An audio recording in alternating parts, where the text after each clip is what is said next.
মহাআয়োজনে এক বিপ্লবী নেতাকে বিদায় জানাচ্ছে ইরান। দেশটির প্রয়াত সর্বোচ্চ নেতা আয়াতুল্লাহ আলী খামেনির জানাজা ও দাফনের আনুষ্ঠানিকতা শনিবার শুরু হলেও চলবে টানা 7 দিন। এ সময়ের মধ্যে কোথাও কোথাও রাখা হবে অবিসংবাদিত এই নেতার কফিন।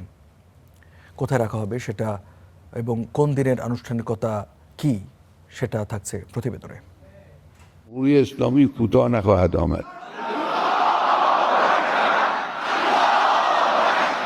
ইরানের বিপ্লবী নেতা আয়াতুল্লাহ আলী খামেনি, যিনি গোটা জাতিকে গত 4 দশক ধরে শিখিয়েছেন কিভাবে শক্তিশালী বিরোধী শক্তির বিরুদ্ধেও দৃঢ়তার সঙ্গে এগোতে হয়,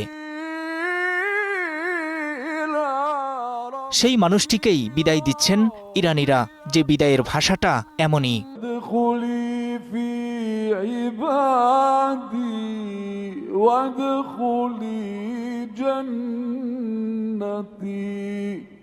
জাতির শ্রেষ্ঠ এ সন্তানকে বিদায় জানাতে তাই সর্বোচ্চটুকুই দিচ্ছে রাষ্ট্র। টানা 7 দিন ধরে চলবে আনুষ্ঠানিকতা। এরই মধ্যে 3 জুলাই শুক্রবার বিদেশি নেতাদের জন্য অফিসিয়াল অনুষ্ঠান সম্পন্ন করেছে ইরান। শ্রদ্ধা জানিয়েছেন বাংলাদেশ, চীন, রাশিয়া, যুদ্ধ বন্ধে মধ্যস্থতাকারী পাকিস্তান, সৌদি আরব সহ বিশ্বের বিভিন্ন দেশের প্রতিনিধিরা। 4 ও 5 জুলাই এই দুদিনও তেহরানেই থাকবে খামেনির মরদেহ।